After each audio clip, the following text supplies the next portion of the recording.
Have a nice day all of you. අපි අද කතා කරන්නේ සරල වර්තමාන කාල වාක්‍ය රටාව ගොඩනගන්නේ කොහොමද කියලා.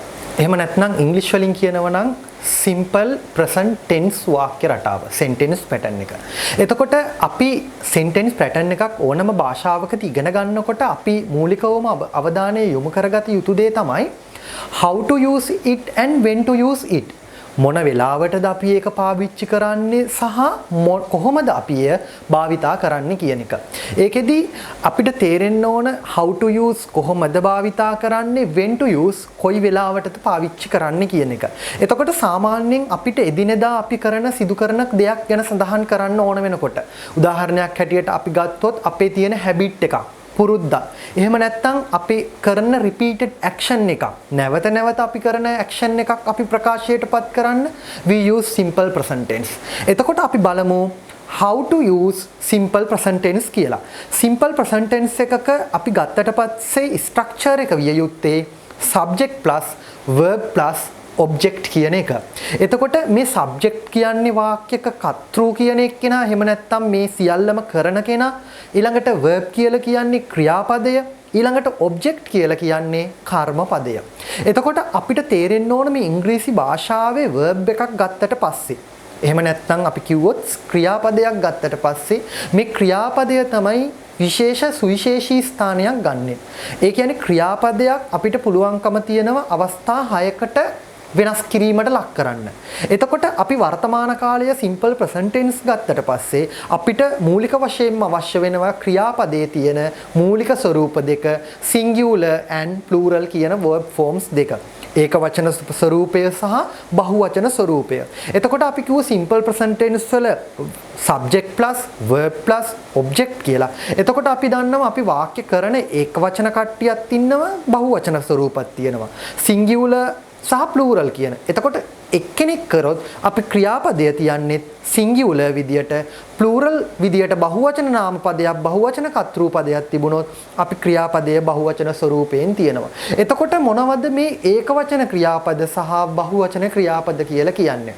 උදාහරණයක් ඇටියට ගත්තොත් අපි දන්නවා go කියන වචනය ක්‍රියාපදයක්. right කියන්නේ ක්‍රියාපදයක්. drink කියලා කියන්නේ ක්‍රියාපදයක්. නමුත් කාගෙනුත් අපි අහුවොත් කට්ටියට අග්ගාලා කියන්නේ go කියන්නේ යනවා. eat කියන්නේ කනවා. drink කියලා කියන්නේ බොනවා. නමුත් අපි මේ හැම ක්‍රියාපදයක්ම ඉංග්‍රීසි භාෂාවේදී සිංහලට පරිවර්තනය කරනකොට ඒකේ තේරුම බහුවචන ස්වරූපයක්. go යති, eat කති, drink බොති. එහෙනම් කොහොමද subject එක ඒකවචන වෙනකොට ක්‍රියාපදයක් ඒකවචන කරනවා නම් අපි කොහොමද ක්‍රියාපදයක් verb එකක් ඒකවචන බවට හරවගන්නේ? සමහර වචන තියෙනවා අගට es එකක් එකතු වෙනවා. සමහර වචන තියෙනවා අගට ies එකතු වෙනවා.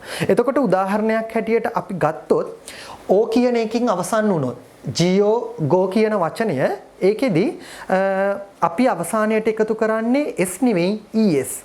ඒ වගේම තමයි ch catch කියන වචනය ගත්තොත් catches කියලා අපි ඒක වචන කරනවා. ඒ වගේම තමයි wash කියන එක wash ඒක වචන කරනකොට washers වෙනවා අවසානයට sh තියෙන නිසා. ඒ වගේම තමයි pass කියන වචනය pass අවසානයට තියෙන්නේ S. එතකොට අපි එකතු කරනවා es passes. ඒ වගේමයි fix කියන එක fix x වලින් අවසන් වෙන නිසා es fixes වෙනවා. ඒ වගේමයි buzz කියන එක මුමුණනවා කියන වචනය z වලින් අවසන් වෙන නිසා අපි es එකතු කරනවා buzzers කියලා අපිට ඒක වචන ක්‍රියාපද බවට ගොඩනගා ගන්න පුළුවන්කම තියෙනවා. දැන් අපි දන්නවා o වලින් ch වලින් sh වලින් s වලින් x වලින් සහ z වලින් තිබුණොත් කොහොමද බහුවචන ක්‍රියාපදයක් ඒක වචනීය බවට හරවන්නේ කියලා. ඒ වගේම තමයි අපි ගැටලු ගොඩකට මුහුණ දෙන තව වචනයක් තමයි තව ස්වරූපයක් තමයි y වලින් අවසාන වෙන ක්‍රියාපද ඒක වචන ස්වරූපයට හරවනකොට අපි y කියන අක්ෂරය අයින් කරලා ඒ වෙනුවට ies කියන අකුරු තුනක් එකතු කරනවා. cry කියන වචනය ගත්තම cries cries කියලයි අපි ක්‍රියාපදයේ ඒක වචන ස්වරූපයට හරවන්නේ. හැබැයි අමතක නොකළ යුතු දෙයක් තියෙනවා. y වලට කලින් අක්ෂරය vowel එකක් වුණොත් A E I O U කියන vowel එකක් වුණොත් අපි y ඉවත් කරන්නේ නැතුව නිකං සාමාන්‍ය ස්වරූපය අනුගමනය කරමින් s කියන අකුර එකතු කරලා ක්‍රියාපදයේ ඒකවචන කරන්න පුළුවන්. play කියන වචනය ගත්තම P L A Y y වලට කලින් තියෙන අකුර ස්වර අකුරක්. ඒක නිසා y ඉවත් කර is එකතු කරන්නේ නැහැ. අපි y එහෙම්මම තියෙද්දි කිසිදු ක්‍රියාපදයේ වෙනසක් නොකොට අපි s එක එකතු කිරීම සිද්ධ කරනවා.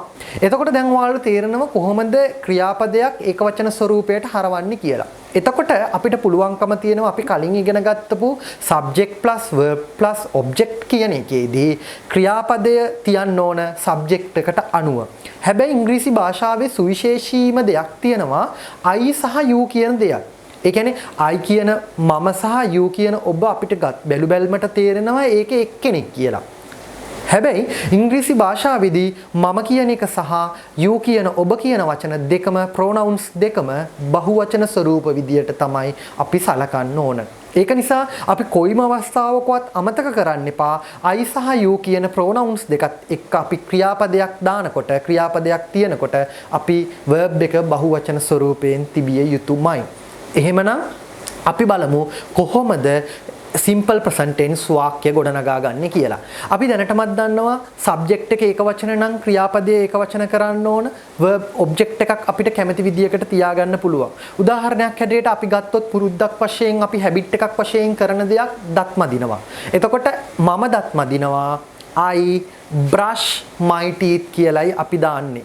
එතකොට ඔහු දවසට දෙවතාවක් දත් මදිනවා. එතකොට he කියන එක්කෙනා දැන් දන්නව ටක් ගාලා ඒක subject එක ඒකවචනය. එහෙනම් අපි ක්‍රියාපදයක් තියන්න ඕන ඒකවචනෙන්. එතකොට brush කියන වචනය ඒකවචන කරනකොට sh තියෙන නිසා දැන් අපිට මතකයි sh වලට අපි es එකතු කරනවා brush නෙවෙයි brushes කියලායි එන්නේ. brush නෙවෙයි brushes කියලායි එන්නේ. එතකොට he brushes his teeth twice a day. ඔහුගේ දත් දවසට දෙවතාවක් මදිනවා. එතකොට she brushes her teeth twice a day කියලා එන්නේ. ඔවුන්ගේ දත් දවසකට දෙවතාවක් මදිනවා. They brush their teeth twice a day කියලා අපිට බොහොම සරල වර්තමාන කාල වාක්‍ය ගොඩනගා ගන්න පුළුවන්කම තියෙනවා. අපි ඉගෙනගත්තු දේ සමග කොහොමද තවදුරටත් අපි එදිනෙදා සිදුවෙන දේවල් simple present tense සම්බන්ධතාවය තුලින් වාක්‍ය නිර්මාණය කරන්න කියලා. හැමදාම සිදුවෙන දෙයක් තමයි අම්මා කෑම උයයි. එතකොට අම්මා බත් උයයි. එතකොට my mother cook කියන වචනය දැන් ඔබ දන්නවා cooks කියලා ඒක වචන කරගන්න. මොකද subject එක singular නිසා. එතකොට my mother cooks rice every day කියලා අපිට කියන්න පුළුවන්. තාත්තා හැමදාම වැඩට යනවා. එතකොට තාත්තා ඒක වචනයි. go කියන එක අපිට තියන්න බෑ. goes බවට අපිට නිර්මාණය කරන්න හරව ගන්න සිද්ධ වෙනවා. එතකොට go වල අමතක කරන්න එපා.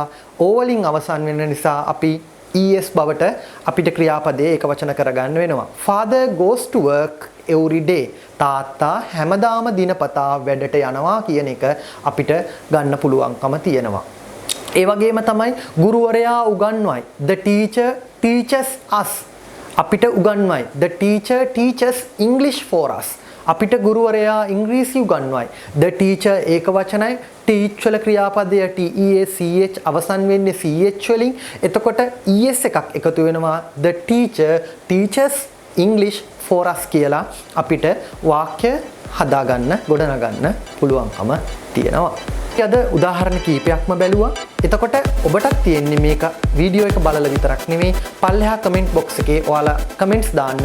අපි බලමු කොහොමද ඔයාලා වාක්‍ය අලුත් වාක්‍ය මේ ෆෝමැට් එකට අනුව එහෙම නැත්නම් මේ સિદ્ધාන්තයට අනුව ඔයාලා වාක්‍ය නිර්මාණය කරන්නේ කියලා. Wish you all the best.